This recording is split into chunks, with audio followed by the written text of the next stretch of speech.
Welcome to the Bulletproof Screenwriting Podcast, episode number 59. Once you become fearless, life becomes limitless. Anonymous. Broadcasting from a dark, windowless room in Hollywood when we really should be working on that next draft. It's the Bulletproof Screenwriting Podcast, showing you the craft and business of screenwriting while teaching you how to make your screenplay bulletproof. And here's your host, Alex Ferrari. Welcome to another episode of the Bulletproof Screenwriting Podcast. I am your humble host, Alex Ferrari. Now, today's show is sponsored by Bulletproof Script Coverage.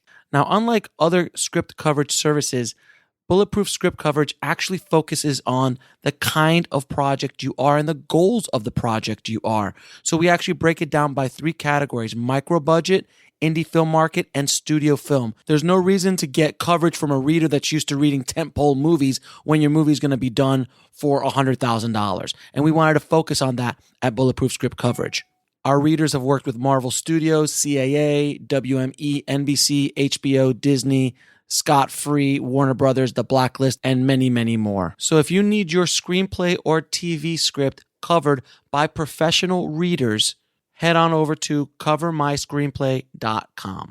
The show is also sponsored by my new book, Rise of the Filmtrepreneur: How to Turn Your Independent Film into a Money-Making Business. In it, I discuss how to actually create the filmtrepreneur model and how to make money with your film or films and do it again and again so you can actually build a successful career and business. Head over to filmbizbook.com. That's filmbizbook.com. Today on the show, we have author, publisher, and producer Ken Atchity, and he is the writer of the book Sell Your Story to Hollywood: The Writer's Pocket Guide to the Business of Show Business. Now, Ken he's a Renaissance man without question. He's been in the business for a long time. He's done a lot of different things within the business. Most recently, he was the producer of the global blockbuster The Meg, starring Jason Statham, and also the creator and founder of Story Merchant, which is his website, his platform he uses to help writers work within the business of Hollywood. And I wanted to bring Ken on the show so I could dig in a little bit and pick his brain on what it really takes to sell your story, the business of selling your story. And it doesn't always mean writing a screenplay. And we're going to get into that in this episode. So without any further ado, please enjoy my conversation with Ken Atchity. I'd like to welcome to the show Ken Atchity, man. How are you doing, sir? Good. How are you doing? Very good. Nice to be with you. I appreciate it. Thank you so much for being on the show. I truly appreciate it. I know you're a busy man, so thank you for taking the time. My pleasure. So before we get started, how did you get started in the business? Well, in show business, I got started because I was a professor working with stories, analyzing stories and helping people construct stories, and of course, writing my own stories. And I just decided that I wanted to be on the other side of the coin, so to speak. I didn't want to be on the critical side. I wanted to be on the making side and get stories out to the world, both in publishing and in film and television. So I came up with an idea that ended up being 16 movies, and the rest was history. I just went on from there. Very cool. Now, in your opinion, you obviously focus a lot on story. What makes a good story, in your opinion? Well, what makes a good story is the reader or the audience not being able to forget the story. I mean, that's the ultimate test of a great story, I think, and that it really changes their lives in some way. It really entertains them, or it teaches them or shows them something memorable that they have a hard time forgetting. To me, that's the main symptom of a good story. Now, is that focusing more on plot, on the structure? Is that talking about character, or is it a combination? Like, what are some of the elements of a good story? It's a combination, but the primary thing is character. Okay. Creating an unforgettable character. One of the signs of that is that people will start telling you things about the story that didn't even happen in the story because they got the character so well that they imagine the character in other settings. So I think the number one important thing is a good character, what we call the protagonist, who is the first actor in the story and who makes the story happen based on a need of theirs, and then has to go out and somehow battle against an antagonist, obstacles to that need, and accomplish it, or tragically not being able to accomplish it by the end of the story. In your opinion, what does make a good protagonist? Well, generally speaking, it's a flawed human being. It's somebody that we can immediately relate to because of some problem that they're having. One of my favorite examples is Lethal Weapon. Mel Gibson being a homicide detective and a suicidal homicide detective. That's kind of hard to forget. So in one of the opening scenes, he's actually playing Russian roulette as he wakes up in the morning and swigs a cold beer and then, puts the gun to his head. But he survives that day and goes on to another day, but you immediately can't forget him. A guy who goes out and does his duty, despite the fact that he wants to kill himself because his wife had been recently killed, etc. So, there are all kinds of memorable characters like Rain Man and, Silver Linings Playbook. You just go from one to the other, but it's usually the characters that you remember. Yeah, there are obviously very good plots. I remember, Usual Suspects being, has the plot was so amazing. But generally speaking, it is character that drives. Like, that's what you really connect to because they're the human beings that you're connecting to. That's something you can actually hold on to, correct? Right. And one of the observations that you have in the film business is that the character is great. The plot is replaceable. So that's what leads you. I specialize recently in selling books that my clients have written, several on the same characters, and making them into series. So we're heavily involved in setting up series. And what buyers in Hollywood are trying to buy is they're trying to buy the characters. They buy the characters and they can go on making movies or episodes about those characters without reference to the plots that the original author came up with. Sometimes they use this plot. Sometimes the writers, the television writers or the film writers, just make up their own plots to go with that character. Are you when you're consulting your clients now, are you recommending that if you're writing a book, let's say that you're not just writing one book, that you're writing series of books based off the same character, kind of like a Sherlock Holmes or Jack Ryan or something like that?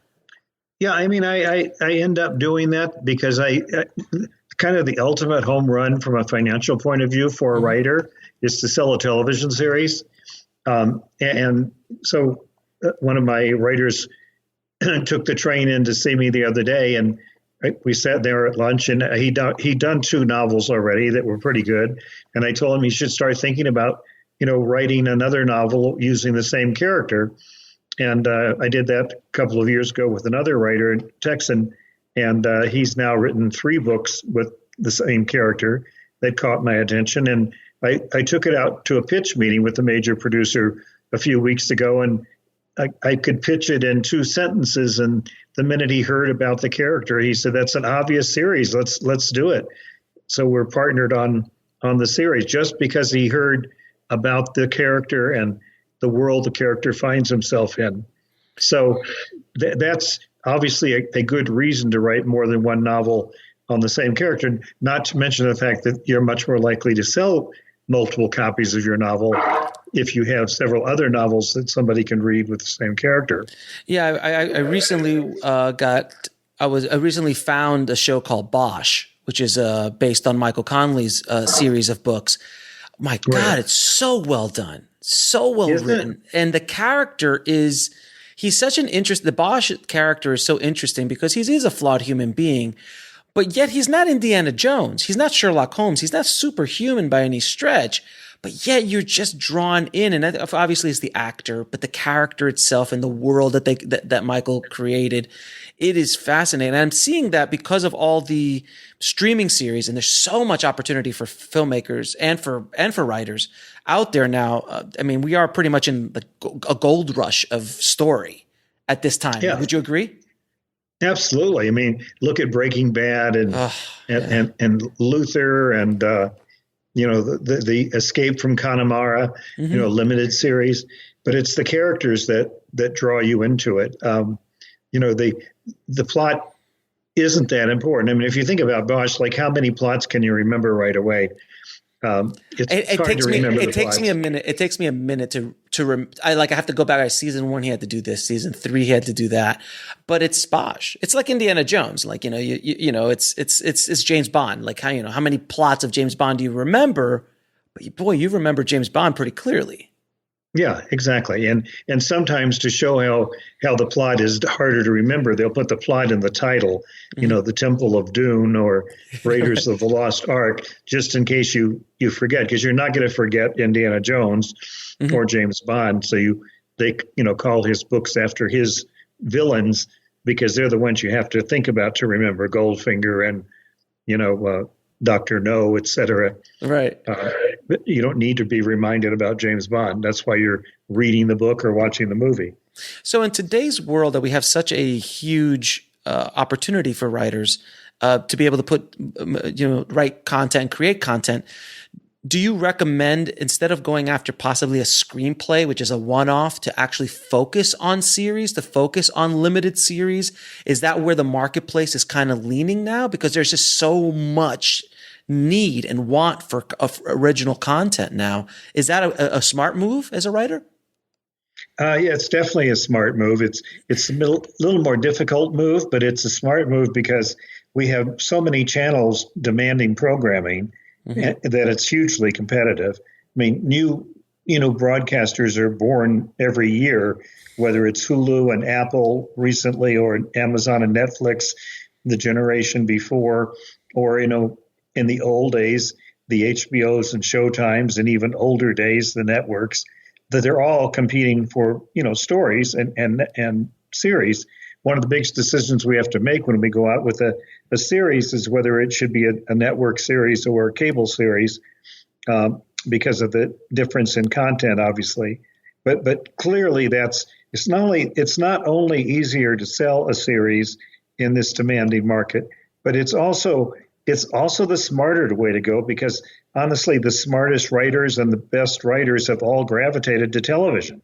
Television, years ago, 15, 20 years ago, was regarded as kind of a wasteland, a no man's land. And it was very hard for a feature writer to even want to go into television. And now it's just normal that television is dying for feature writers and rating feature writers. And more importantly, the feature writers are starting to write original stuff for television because it's so difficult to set up a movie by comparison. Movies are still being made and huge numbers are being made, but not by the studios. The studios are limiting what they do to 4 or 5 movies a year, where they used to do 30 or 40. And so the explosion of growth there is in independent films, but an independent film can have a very long road to production because of the uncertainty of financing and the distributors' reluctance to actually put them in theaters compared to the big blockbuster from, Disney or from Warner Brothers. So altogether, television is a much friendlier and smarter environment for writers, I think, to aspire to. Do you agree with what Spielberg said about the implosion of Hollywood, where this whole new Hollywood, the studio system specifically, which is just blockbuster after blockbuster after blockbuster, that eventually one of these is going to pop. There's going to be a studio that's not going to be able to take a $500 million hit, and they're just going to go under, and it's going to be kind of like this bubble that's going to pop eventually. Do you agree with that? Because, it is riskier and riskier and riskier. We're talking about, I remember when Titanic came out and everyone was like, $200 million budget. Everyone was like insane. I remember when $100 million budget was a lot of money. Now we're talking $350 million budgets. and plus marketing. So we're talking $500 million to make $1.5 billion. What do you? I just out of curiosity, just from your perspective. Well, it's complicated. If he were, if he were talking strictly about movie making, it would be easy to agree with that. But the truth is, studios don't make most of their money from movie making. A studio head of a studio had having lunch with him one day, and he said, "Don't ever accuse me of being a filmmaker. I am a toy salesman who makes films to advertise my toys." And most of the money that's made by any of the big studios is in merchandising. And so hopefully if they have a $300 million bust, they'll be making it up from, the $500 million they're making on another movie, or even on the merchandising from the failed movie, because there's no end to it. And plus the studios are generally owned by international conglomerates, and those conglomerates are heavily invested in real estate. One of the reasons they buy the studio is for its real estate. And so I don't quite agree with him that that's going to happen easily, but it certainly could happen. If a studio made 3 bad judgments a year and all 3 were upside down, it would be difficult for them to survive it. And they do, though. I mean, they do. Paramount has survived that several times. It's sad. I mean, DreamWorks has not really quite survived it, so they end up being more or less part of, Universal, and that's basically the fate of studios, is being acquired by another studio, as Fox was just acquired by Disney, which still blows my mind. Fox was such a distinctive studio, and so was Disney. The fact that they're owned now by the same conglomerate is just very upsetting and weird. It just, narrows the number of places I can sell the movies, my clients' movies. Yeah, without question. And it's a weird world that we're living in. I think the amount of stories that are being told, the channels are smaller at the highest levels. It used to be many more studios, many more things. But I think we could thank George Lucas for all this merchandising, because he was basically the first one to really to do it. Honestly, I mean, they did merchandising prior to George Lucas, but no one's done it as good as he has from that point. Yeah, I think no one kind of focused on it the way he did. From the very beginning, he recognized the value of the merchandising. In fact, the story is that Fox, who financed Star Wars, wasn't as interested in the merchandising as they were in the movie. I'm not sure that story is true or not, but it is a legendary story. Yes, and now that Disney has acquired the franchise, they're very careful to continue the toys, because that's where Walt Disney made all of his money, is from the Mickey Mouse T-shirts and Mickey Mouse dolls and all of those other characters sitting on the shelves like they are in the background of your office there. Yes, my Yoda, all that kind of stuff back there. Right. Now, can you discuss a few pitfalls to watch out for on the business side of storytelling? Because I think storytellers are artists. We're, filmmakers, we're just artists. We don't want to think about business or, or distribution or let somebody else deal with that. What are some pitfalls that we should look at in this new world that we're walking into and that we're in currently? But I think that the two avenues between show and business are really starting to cross a lot more than before. So are there any pitfalls that you can kind of help us watch out for? Yeah, my second last book was called Sell Your Story to Hollywood, a writer's handbook to the business of show business. And I always tell my clients that the more they know about business, the better they're going to be in terms of being in this business and making a living out of it. And people, like you said, they're not that interested in the business part of it. But to me, the most upsetting situation for a writer that they should be looking out for is what's called reversion. And that means that you sell your story, you get some money up front, which is option payment. You even may get the rights payment that occurs on the day of principal photography. But if something happens 3 weeks into that and the movie never gets finished, never gets shot, your story, which was brilliant enough to get somebody to invest a lot of money in it, and to raise money for it is suddenly in limbo. And I can't tell you how many wonderful stories I've sold in the past that are in limbo and are likely to stay there. There's one in particular that a new finance group approached me a few months ago and said, we want to make this movie. We almost made it 10 years ago, if you'll recall. And yes, I do recall it because we sold it to a distributor, and now it's in what's called turnaround, which means that the distributor has its claws on the story. We'll be right back after a word from our sponsor. And now back to the show.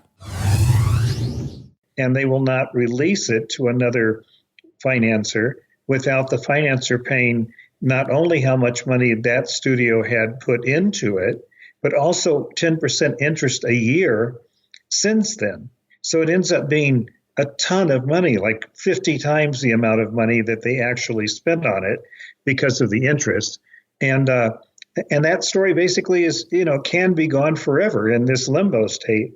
And it's something to really look at to make sure that your attorney, your agent, your manager has got a strong reversion clause that says something to the effect that if your movie is not made within 5 years of the date it was contracted for, that it will revert free and clear to you, as opposed to go into turnaround where the studio can hold it up, for money. And God, we must have a dozen great stories in that situation. And it's a huge thing to worry about. And of course, the other thing is to make sure that if you're a writer, especially of an animated film, that you are getting a true part of the back end of the story, meaning the profits of the movie. They so rarely does that happen in Hollywood that those points, as they're called, are referred to as monkey points, because I suppose only a monkey would believe that they're actually going to get those points. But if you have a really good attorney, there are things you can do to make sure that doesn't happen. And people don't really think about this on their first 2 or 3 deals, but after those deals, especially after something has happened to show them what they might have made had they had a better deal, they will get smart about it. And we try to educate our writers. And in fact, in that Real Fast Hollywood deal that we do online, it's a course in how to succeed in the business of show business, not just the show part, but the business part. Mm-hmm. And people do. I mean, obviously, people like Lucas and Spielberg have done pretty well for themselves because they went to business school and learned the business part of it. Yeah, I was told years ago when I was meeting with an agent that he's like, when I'm looking for a creative, a writer, or a director, I'm looking for 3 people. I'm looking for a politician, I'm looking for an artist, and I'm looking for a businessman. Yeah, exactly. And isn't that? I think that was really great. It was a great window into what really is needed in this business, and is those 3 things. Because if you have just one of those, it won't work. You have to have all 3. Because a lot of people don't talk about the politics behind the scenes. That's a whole other conversation. Yeah, no, it is mostly, it is 90% of the effort. It's dealing with the people, dealing with the business. And honestly, when they say that creativity is, creative ideas are a dime a dozen, that isn't literally true, but maybe a quarter a dozen. There are lots and lots of ideas, and they never make it to the screen unless you have those other qualities of business and, political savvy, how to deal with people. Because, there's a set of rules about how to operate in Hollywood, and one of them is being a fun person to work with and staying off of everyone's life is too short list. That's a great. I like that. I like that term. Life is too. I've heard of the life is too short, but I've never heard it called the life is too short list. In one of my books, I talk about it and what it takes to get on that list. And at a certain point, no matter how creative you are and how brilliant your ideas are, nobody wants to hear from you. Right, and even some of these legendary directors and writers, for that matter, that are super talented and they win Oscars and they make lots of money, but they're just horrible human beings or horrible to work with. The moment they stumble, it's over. The second they trip up, the second they stumble, they never get back in. But if you're a super nice guy, like I use Ron Howard all the time because Ron Howard's such an amazing filmmaker, and he's had really strong bombs in his career, but he's also had really strong hits. But I heard so many good things about working with him. Yeah, everybody likes him. He returns people's phone calls. He's always nice. He doesn't show the arrogance that he deserves. Mm-hmm. He doesn't act like it. He's humble because whatever the reason is, his character was not destroyed by success. And too often early success can destroy character. And I try to tell my writers that when they fail a few times, that they're actually building character so that they'll do better, in the long run. I call it shrapnel. It's like you need a little shrapnel, you need a little scarring, to toughen yourself up and to kind of go through this business. Yeah, that's right. It's absolutely right. Now, can storytellers in today's world make a living with their stories? And if there is, what are some other ways that storytellers could make money with their business, with their stories, besides just, trying to pitch a studio or at the larger levels? Or do you have any advice on like what other writers could be doing to sell their stories or make money with their stories? Well, of course, because of the internet and Amazon in particular, everyone can, publish books that used to have to go through gatekeepers, mostly in New York, to get to that point. And Hollywood is in love with books. So if you're going to try to sell a story to Hollywood, the best possible advice I can give you is to write it as a book first. And in the old days, Hollywood used to insist that it be from a major publisher, but that's all changed in the last 20 years. And I discovered about 10 years ago that I was having a much harder time selling books to New York than I used to. I used to sell 30 or 40 books a year, and to all the publishers, but then they were also bought up by the big conglomerates. So every major publisher, of which there used to be about 50, they've now gotten down to about 4. And those 4 have purchased the other 36 imprints and made them part of their big flags, because they're owned by Hachette and Bertelsmann and Penguin Putnam and so on. And as a result, they don't buy new voices the way they used to. They're not interested in unknown writers the way they used to be. So I got upset about that because I didn't have as many books to take to my Hollywood lunches. And I decided about 8 years ago now to start our own imprint, Story Merchant Books, of which we've now published over 300. And I set up a whole bunch of them as series and as movies, because they look like books and they talk like books and they sound like books. And so people go, I got to read this. And I take the book to lunch with me and they go home with it and read it and call me in a few days and say they want to make it into a movie. So any writer can do that. They can put out, go to Amazon and print their books, or they can come to a company that helps them do that, like one of mine does. And that's a huge thing they can do. And of course, they can also edit and help other writers. And a lot of writers make a steady income by doing that. But there are more opportunities, I think, than ever before to make a living as a writer.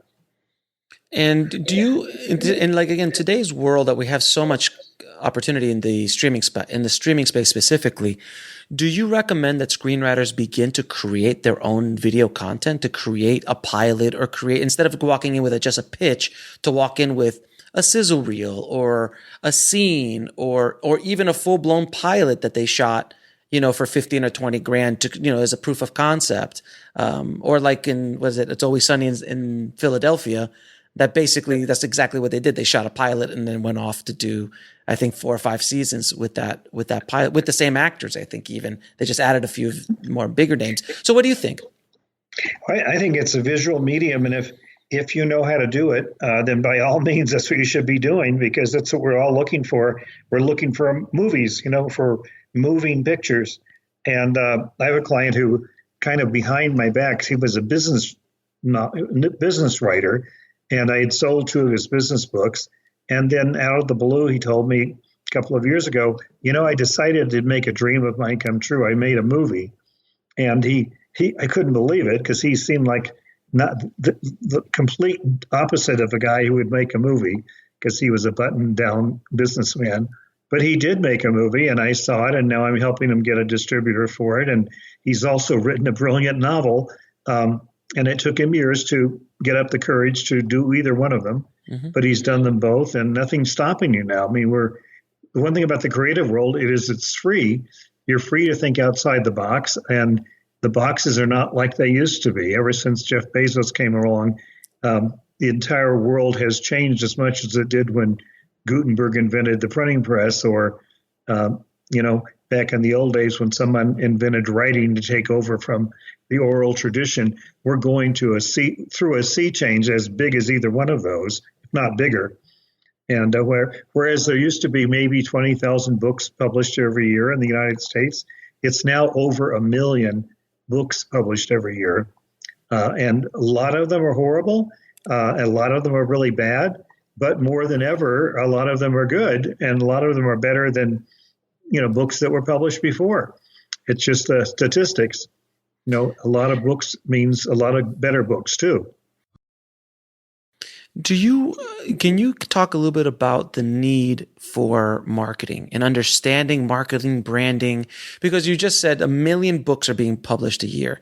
So that's great. And it's a great opportunity that our stories are getting out there. But because of the just sheer number of amount of content, let's not even get into video content. It will take us 20 lifetimes to just watch what came out this week alone. That's right. But on the book side, or just on the story side alone, without marketing, and this plays for both screenwriting, for novel writing, and for filmmaking, the understanding of marketing and branding to get eyeballs on your book, on your product, on your story is more vital than ever before. And I find that even mediocre writers who understand marketing and branding go a lot farther than brilliant writers who have no understanding about it. Yeah, that's absolutely true. And I wish I had your speech you just gave to show all of my author clients whose books we publish, mm-hmm. because I give them the same speech, and I, if they're not willing to market, they're not going to be the ones that are visible. I mean, the speech that I always give is that sales depends on marketing, and there is no direct relationship between marketing and sales. There is no magic formula, but one thing for sure is that a book needs visibility if somebody's going to buy it. They've got to see it. And so visibility is directly related to sales, because in the absence of visibility, there will be no sales. You've got to make it visible.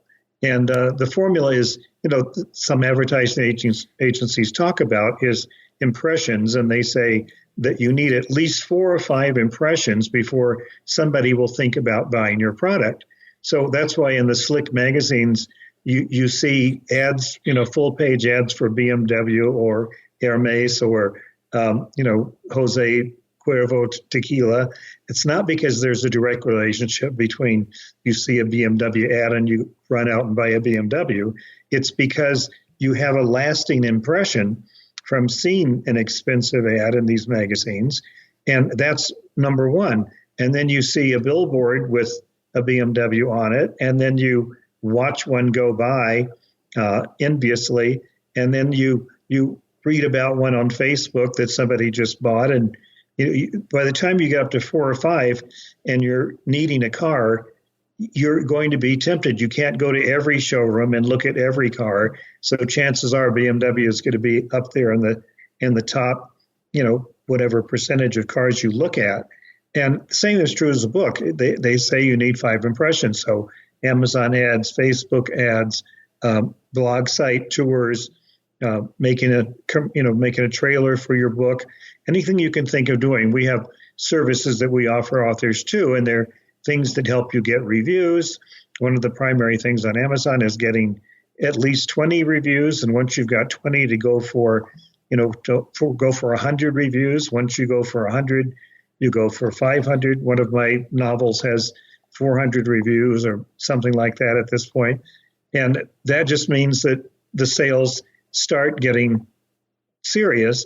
And they also say that, as I mentioned before, if you write 3 novels with the same character in them, you're much more likely to get a following, because when somebody looks at it and they get intrigued, they think, oh, and here's two others. So if I like this one, I can come back and read a couple of others. People like to do that. They like to binge read, just as they like to watch, binge watch Bosch or other TV series. That's the way we're doing it now. If you like Madam Secretary, chances are you're going to wait until the whole season's available and sit there and watch them on a weekend, more likely than tuning in the same time every week and doing it. And one of our big viewing changes is that we watch things on our own time as opposed to watching them on the network's time. And I'm not sure how much longer commercial networks are going to last, given how much pressure we have on us to use our time.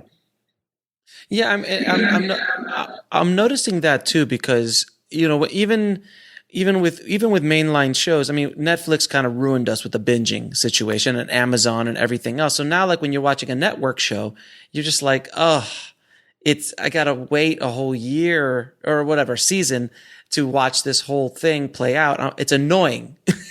Not to mention having to go through the commercials. I mean, it's just unbelievably annoying. I mean, I've even got to the point where, I like to watch the news a lot during the day. So I'll get up when I get up at 5:00 and record CNN, and I don't start watching it for a couple of hours. And that way I can go through the commercials, because I just don't have the patience to, turn off the sound during every commercial, and they're endless. They seem like they last 10, 15 minutes before you get another 10 minutes of content. So that way of watching is, I think, not going to be around too many more years.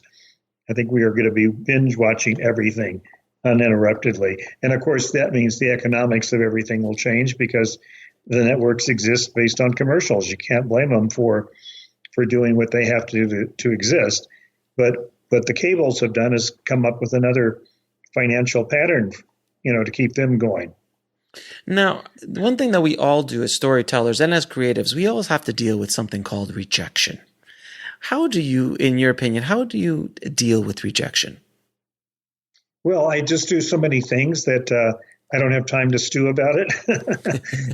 It's like if you have that much out there, and I've written about rejection many times in many different books and blogs, and basically rejection is not something you should spend an ounce of your emotional time on, because it is a category that is required for success.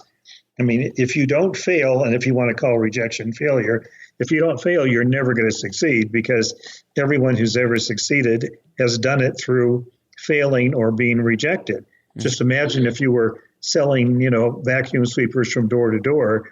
If you got discouraged and had to go out to the local bar for a drink every time you got the door slammed in your face, you would quickly become an alcoholic and not sell very many vacuum sweepers, right? So what's interesting is in the book business, they actually use the word rejection, but in the film business, they never use that word. I don't think I've ever heard it once. They simply, if they say anything, will say they're passing. More likely, they're going to say, especially to me, that the door is always open. This just doesn't fit here right now. We just got a rejection on a major series that we know we're going to sell, and from a major company, Stars, who told us, we have to pass on this right now, if you understand, but please come back here after Christmas and after the holidays if you haven't set it up. And the reason has to do with, regime change and all kinds of things. It almost never has to do. Yeah, it rarely has to do with the story itself, assuming that you've got a good story. So you just have to get used to it. And I tell my clients that the best way to get used to it is be working on something else all the time, so you're objective toward the thing you worked on before. What you have control over is what you write. You have no control over the fate of what you've written, and you shouldn't waste any time thinking about that.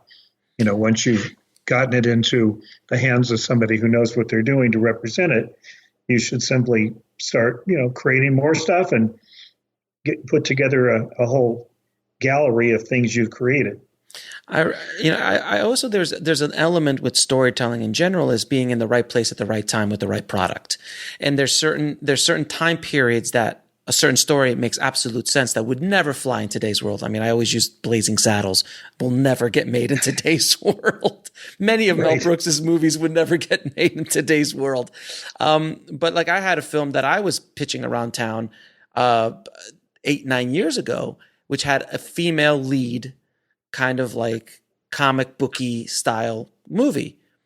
And everybody would say, oh, you can't put a female as a lead in an action movie. That's insane. Why would you do something like that? We'll be right back after a word from our sponsor. And now back to the show. So I was a little ahead of the curve, regardless if my story is good or not. That's, but the point is just the concept of the constant thing I heard. And there weren't many movies being made that had female leads, where now female lead action movies are not a big deal. I mean, depending on the type of movie it is and so on and so forth. So I do believe that there is a certain good timing, good place for certain stories. Have you run across that as well? Oh yeah. I'll never forget. I was walking down the street in New York one day and I got a phone call from a publisher and said, I am so sorry to be getting back to you. 3 years later, is that book still available? And I said, I think it is. We have some interest in it, but I think it's available. And of course, it was not only available, but the author had forgotten it existed. And long story short, I ended up making a 3-book deal, that day. And the author was flabbergasted because he had moved on to other things, as I had advised him to do. But the story, its timeliness had just suddenly occurred. And recently I sold a movie that was on Up Channel on a novel that we had been trying to sell for 20 years. And there just wasn't a market for it. And we finally sold it, and it was on 2 years ago. It finally played and did very well. And you simply would never know that it had been waiting around for 20 years, like The Meg was. The Meg, the biggest movie of the last couple of years that I've done, 540 million worldwide to date. That was sold 22 years ago for the first time. And it was simply in limbo all those years, going from one studio to the other, from one writer to the other, and finally got made and, knocked out the box office as I predicted it would 22 years ago. And that just happens all the time. A story's time has come or it hasn't come. You can't predict, whether your overnight success will happen in 20 years or in, overnight. Now, with the Meg specifically, though, I think 22 years ago, it would not have been the same movie as they made today. Technology was just a little bit more advanced today than it was 22 years ago to predict the movie to life. In fact, I think that was a good thing for the movie. Plus it was much less expensive than it might have been 22 years ago because the technology is so much more advanced. And that's true. So it's almost like every story has its own fate and its own God in charge of it, and you really have to let it go the way you would a child at a certain point and make its way in the world or not. Now, with the movie The Meg specifically, for people who don't know the movie The Meg, it was basically kind of like a Jaws, but with a prehistoric shark that was just a size of a skyscraper. A prehistoric 70-foot long shark as opposed to a 12-foot long shark or 20-foot long shark. So not only do you need a bigger boat, you need a bigger ocean port to deal with. And so that was a story that led to, I think we sold 7 more Meg books for Steve after the first one, and then another 6 or 7 books that are not about Meg. So he built a whole career out of it while waiting for the movie to get finally, made. Is there going to be a sequel? Oh yeah, there definitely will be a sequel. As soon as the U.S.-Chinese financing situation gets, settled down, both sides living in complete uncertainty every moment, that's the only impediment there is right now to the story. Now, you obviously have pitched many studio executives. You've yourself been a studio executive. Or you have been a studio executive, correct? No, I'm sorry. So you have pitched many studio executives. How do you, any advice, any tips do you have to pitching a studio executive your story? Well, that's a good question because I teach pitching all the time, and pitching is an extremely rare opportunity because you have to be in the room with the person who can buy something, and that doesn't happen very often. That's why we write treatments and written pitches, because an oral pitch is a chance. And I learned quickly as a literary manager that at least 50% of the time, writers are the last person you want to bring into the room to pitch their own stories, because they have a very bad habit that they go into a trance when they start pitching. And that trance means that they may be very excited, but they're no longer in contact with the eyes of the buyer. And as a professional salesman who spent all my life selling buyers in rooms, that's all I care about is your eyes when I'm trying to tell you a story, because I can tell within a microsecond when you've lost interest in the story. And if I keep pitching you, then not only have you lost interest, but it's going to be impossible to recover your interest, and you're creating a negative view of the story. And writers don't even see that because they're in a trance. They're in their own creative trance. And I always tell them, I'm going to kick you under the table when that happens so that you can come back to consciousness and, recognize what's going on. Because most pitches are long when they should be short. Most pitches go on for 20 minutes when they should be 2 minutes long, because the way you really sell somebody in the room is you get their attention in those 2 minutes, and then you let them ask questions for the next 20 minutes until they're invested in the story that they got intrigued by in the first 2 minutes. So it's a real art to be pitching, and it's something that the more you think about it, the worse you're going to be. And I'll tell you one story. I know we have to wind down at some point, but I once took a writer, a brilliant novelist who's gone on to write for television, to HBO, to Michael Fuchs's office, who was the head of HBO in those days. And we had practiced his pitch at Warner, which was the financier that partnered with me to take it in there. And we went in, said hello. There was a few minutes of chit chat. And Michael says to him, let me hear the story. So this guy, despite every warning, reached into his jacket pocket and pulled out a little packet of 3x5 cards. And Fuchs said, what is that? And he said, these are just my cards, to prompt me. And he said, wait a minute, didn't you write this novel? And he said, yes. He said, how long did it take you? He said, a couple of years. He said, you worked on the story for 2 years. You wrote a novel. It became a bestseller. And you have to use cards? Get the fuck out of my office. Sorry. Get out of my office. And we left. We left the office. That was the end of that sale. And it taught me, an important thing. And every time I go to a writer's conference and talk about pitching, I tell them, when you come up here to pitch, you are not going to have paper in front of you, and you're not going to have your computer screen open. You're just going to look at me and tell me the story. And if you can't do that, you're not ready to do the pitch. So come back next year and, when you're ready, when you know your story.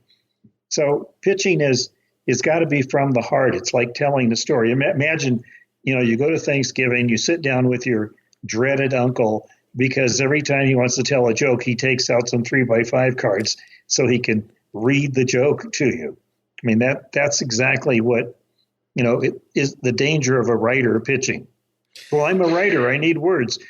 Words come from your heart. They don't come from from your screen. Now, do you have any advice?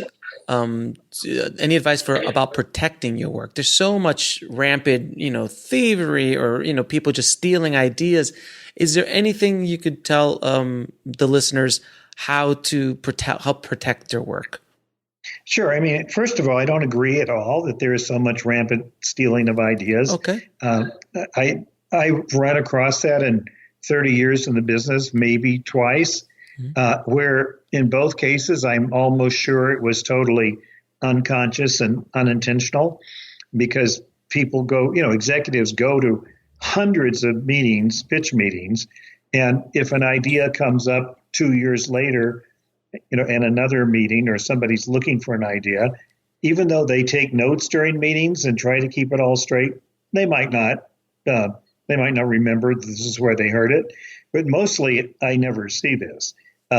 John Gardner, who was one of my mentors, a famous novelist, said that he once had written a story about a giant alligator and never sold it, but then found out that a movie had just been made. So he snuck into the theater and watched the movie. And he said, I almost fell to my knees after the movie, thanking God that my story had never been sold, because I thought, let somebody else take the rap for this hideous idea, but I keep moving so fast that people can't keep up with me. And that's the way you protect yourself, by moving fast, and not worrying about it. On the other hand, if you have to have an answer to that, there are two ways to do it. You go to the Writers Guild of America West.org and you register it, register your story, register your treatment. Cannot register ideas. Or you go to the Library of Congress, copyright register on a page, and register it there. Those are about the only two legal ways to protect your story. And they don't protect your story, by the way. Any good attorney would want me to point this out. They protect your claim to have written the story. The truth is that American copyright, international copyright, except for China, immediately protects what you've written the moment it's written. You are already copyrighted legally. But to register your copyright, you can go to the Copyright Office and register online, and that proves your claim that on this particular day, you claimed that you wrote the attached story. And that way, if it ever comes to court, you can show you registered this. And the only way someone could beat you in your claim is by showing they registered it 2 years earlier. And that has happened. Some big lawsuits have been won by, false claims of authorship by people who'd registered a story 2 years after it had already been registered by the person who really wrote, the story.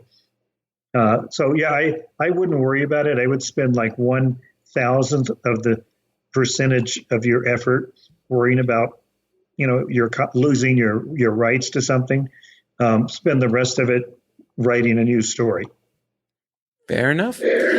Now I'm going to ask you a few questions I ask all of my guests. What advice would you give a screenwriter trying to break into the business today? Just write. And before you write, watch every movie you can get hold of, every movie you can see, especially your favorite ones, and read the screenplays. It's just shocking to me how many people send in things to us that indicate that they don't know anything about movies. And they always start with something like, all the movies made today are horrible. They're not like they used to be, which, by the way, isn't true. There's so many contenders for the Oscar in every category. It's crazy. I mean, as somebody has to watch all these movies for the Academy and vote on them, that is just a preposterously untrue thing. But people say it all the time, which indicates to me that they don't watch movies. Same thing I would tell a novelist, don't write a novel until you've read a lot of novels. And that's the number, watch movies, read screenplays, and then write your screenplay. And just keep writing. Now, what is the lesson that took you the longest to learn, whether in the film business or in life? That is such a good question. I don't know if I'm ready to answer that yet. The lesson that took longest to learn was, I guess, being disappointed that people don't do what they say they're going to do. I don't think I've still learned that, because I see, I deal with a lot of people, and at least half of them or more do what they say they're going to do. And you can count on it. If they say they're going to do it, they're going to do it. But the other half don't. And it just surprises me that they don't. And I don't understand. They swear, I am going to do this, and then they just don't do it. And my brain was not constructed to, either do that or understand how people can do that. So I guess that's probably it. It's fairly shocking that people don't do what they say they're going to do in Hollywood. I mean, I've never heard of that before. It's very shocking. It's the first I've heard of things like that. But guess what? You'll find it's true in the real estate business and in the architectural business and the cookie business, every business. The cookie business, yeah, exactly. Now, what did you learn from your biggest failure?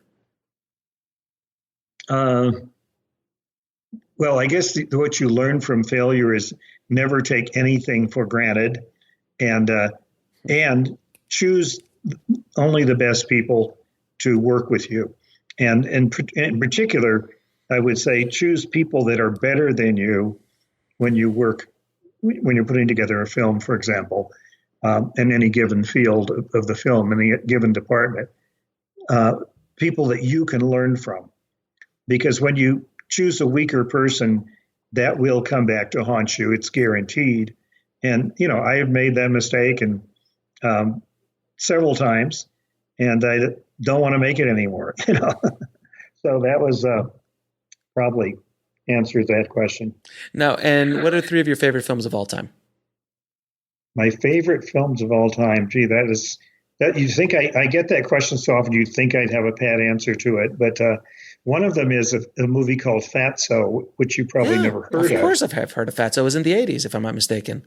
Yeah, Dom DeLuise, written, directed, and starred in by Anne Bancroft, Mel Brooks's wife. One of my all-time favorite movies. And you mentioned The Usual Suspects. I definitely would put that up there somewhere. The Pawnbroker, one of the most unforgettable movies I've seen. I could watch it over and over again. I love Life or Something Like It, one of the movies that I made. I think it's still a good movie. I watch it on airlines whenever I can. It's just extremely charming. Ed Burns, Angelina Jolie. But there's so many great movies. I kind of hate the question because it makes me choose when, in fact, I'd rather give you a list of 100. Sure. It's like choosing your favorite kid. Yeah, exactly. You're not supposed to do that, right? That's what they say. And now, is there anything anything you're working on, any new books, any new courses, things like that you can talk to the audience about? Well, I just finished a book a few months ago called Tell Your Story to the World and Sell It for Millions, because I realized that, having learned to do storytelling on the front porches of Louisiana, my Cajun relatives who could come out and get you in laughter within seconds, and others could put you asleep within seconds who didn't know how to tell stories. I realized that there was no book that exactly showed you how to get from the front porch or the dining room table, all the way to signing a deal that could be worth millions. And that's what the book tries to do. I wrote it with my vice president of Story Merchant called Lisa Sarasoli.